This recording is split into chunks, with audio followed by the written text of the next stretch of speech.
Chers amis, aujourd'hui je vais vous parler de Marie, la dévotion mariale. Mais avant de commencer, nous allons lire l'évangile selon saint Matthieu, chapitre 22, du verset 31 au verset 33. Et au sujet de la résurrection des morts, n'avez-vous pas lu ce qui vous a été dit par Dieu? Moi, je suis le Dieu d'Abraham, le Dieu d'Isaac, le Dieu de Jacob. Il n'est pas le Dieu des morts, mais des vivants. Chers frères et sœurs, dans la tradition juive, on a toujours considéré que ceux qui ont gardé foi en Dieu, ceux qui ont aimé Dieu, ceux qui ont servi leur peuple, ceux qui ont montré les chemins de Dieu à leur peuple sont auprès de Dieu. Et c'était ces gens-là qui parlaient de leur peuple auprès de Dieu. Et pour eux, ces dieux-là et ces trois patriarches-là parlaient auprès de Dieu de leur peuple. Il s'agissait d'Abraham, d'Isaac et de Jacob.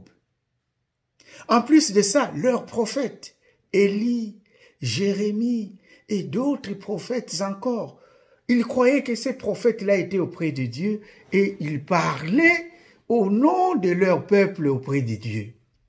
Voilà, on peut dire que c'est l'anticipation de la dévotion des saints, l'anticipation de la dévotion mariale même, on peut dire. Pour mieux comprendre la dévotion mariale, on peut comprendre ça dans ce sens, parler des autres auprès de Dieu.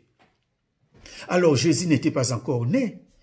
Donc ces patriarches-là, d'une manière ou d'une autre, ils ont anticipé la venue du Christ. Jésus doit venir. Oh, Jésus qui doit naître. On doit trouver qui va porter ces messies. Mais Dieu doit trouver qui doit porter ces messies.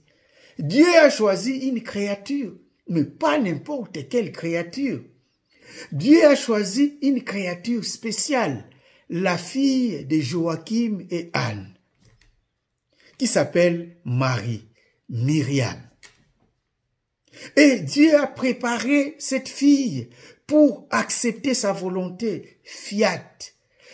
Marie a accepté la volonté de Dieu pour porter au monde les sauveurs.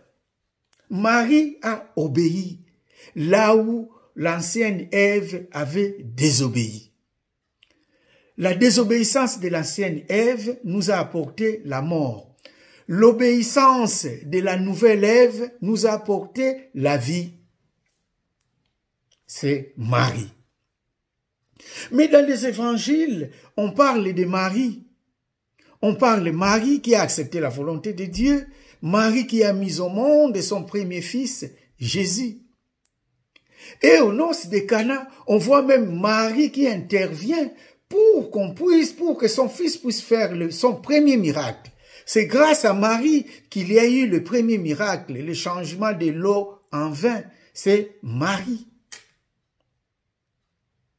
Mais à part les évangiles, n'oublions pas qu'il y a aussi d'autres évangiles qui ont parlé de Marie, mais ce sont des évangiles apocryphes, qu'on n'a pas mis ça dans la Bible. Ce n'est pas parmi les livres canoniques. Et il y en avait trois évangiles apocryphes. Évangile selon Saint Pierre, Évangile selon saint Thomas et Évangile selon saint Jacques, le fils de Joseph. Ça a existé, ces évangiles-là.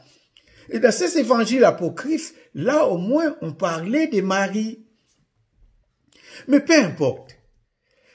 Si on voit, à part ces évangiles apocryphes, c'est aussi dans une tradition qu'on peut comprendre qu'est-ce qui s'est passé. Oh, dans la tradition de l'Église, je vous rappelle encore, est-ce que vous savez que les actes des apôtres ont été écrits, rédigés vers l'an 60 de notre ère? Après l'an 60, on n'a plus rien dit des apôtres et de leurs disciples. N'oublions pas, les apôtres avaient aussi leurs disciples. Leurs disciples qui sont allés après l'an 60, vers l'an 100 et quelques, donc 2e siècle. Or, vers 2e siècle, quand vous allez à Nazareth, actuellement même, vous allez à Nazareth, dans la grande basilique, dedans, il y a la maison qu'on appelle la maison de Marie et de Joseph. Quand on a découvert cette maison de Joseph et Marie, qu'est-ce qu'on a écrit, qu'est-ce qu'on a vu écrit sur le mur? Subtum Presidium Confugimus. D'ailleurs, les gens connaissent très bien ces chants qu'on chante en latin. Subtum Presidium Confugimus. C'est-à-dire les gens qui donnaient déjà à Marie leur pèlerinage, qui demandaient à Marie de protéger leur pèlerinage. On faisait déjà le pèlerinage à la maison de Marie et les gens demandaient déjà à Marie de prier pour eux. Et ça, c'était au 2e siècle, s'il vous plaît. 2e siècle, cela veut dire, il y avait encore les disciples des apôtres qui étaient vivants. Donc, eux-mêmes ont connu cette dévotion mariale. Ils ont demandé à Marie de prier pour eux, comme le peuple juif demandait à leur patriarche de prier pour eux. Donc, la dévotion mariale, chers frères et sœurs, ce n'est pas une invention catholique. Ça a existé depuis le début de l'Église. Les gens priaient déjà par l'intercession de la Vierge Marie. Ah, si l'Église a proclamé, disons, le dogme de la Vierge Marie, disons, quand on parle de dogme par de l'Assomption de la Vierge Marie, c'était pour baliser vraiment, pour éviter des déviations. Parce que les premiers chrétiens croyaient déjà que Marie n'était pas morte, que Marie était emportée par son Fils au ciel. C'est ce que les premiers chrétiens croyaient. L'Église a hérité cela depuis les temps des apôtres, les disciples des apôtres, jusqu'à nos jours. Ceux qui critiquent l'Église catholique, mais ce sont des petites églises qui sont nées hier, qui n'ont pas d'histoire. Nous, on a une église qui a la Bible et la tradition. Je pense prochainement, je vais parler pourquoi Martin Luther n'avait pas voulu prendre la tradition de l'Église. Il a seulement dit sola scriptura. Il n'a pas voulu prendre la tradition de l'Église. Et c'était une erreur grave. Parce que c'est dans la tradition où on vit ce qui est écrit dans la Bible. Même ce que Saint Paul va parler concernant des évêques, mais c'était toute une tradition. Et quand on est en dehors de la tradition, on coupe une partie de sa vie. Nous connaissons ça surtout, je parle spécialement nous les Africains. On sait bien que dans telle tribu, on fait ça, ça, ça, parce que c'est comme ça dans la tradition. Et si c'est bien, on continue à le faire. Si c'est bien, on continue à le faire. C'est la tradition qui nous donne ça. Moi, je viens d'une tradition où on fait par exemple la circoncision des enfants. Mais c'est la tradition. On ne stoppe pas ça, on continue parce que nos ancêtres faisaient ça, on continue. Quand c'est bien, on continue. Et c'est ça même, une tradition est là, si c'est bien, on continue. Les disciples des apôtres, les premiers chrétiens, croyaient déjà que Marie était auprès de Dieu. On priait déjà par l'intercession de la Vierge Marie. Et je ne comprends pas pourquoi les gens ne comprennent pas que Marie, pour nous catholiques, n'est pas une déesse. Elle n'est pas une déesse. Nous connaissons qu'il y a un seul médiateur entre Dieu et les humains. C'est Jésus-Christ. C'est lui qui est notre médiateur. Mais Marie est là pour prier pour nous.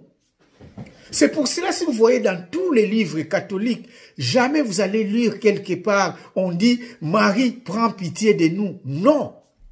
Marie, priez pour nous. Quand on dit « Sacré-Cœur de Jésus, prends pitié de nous. Cœur immaculé de Marie, priez pour nous. » Pourquoi on dit à Jésus, prends pitié de nous? Parce que lui est Dieu. C'est lui seul qui peut nous en prendre en pitié.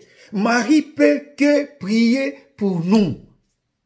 Donc, chers frères et sœurs, stoppez de dire que les catholiques adorent Marie. Non, nous prions par l'intercession de la Vierge Marie.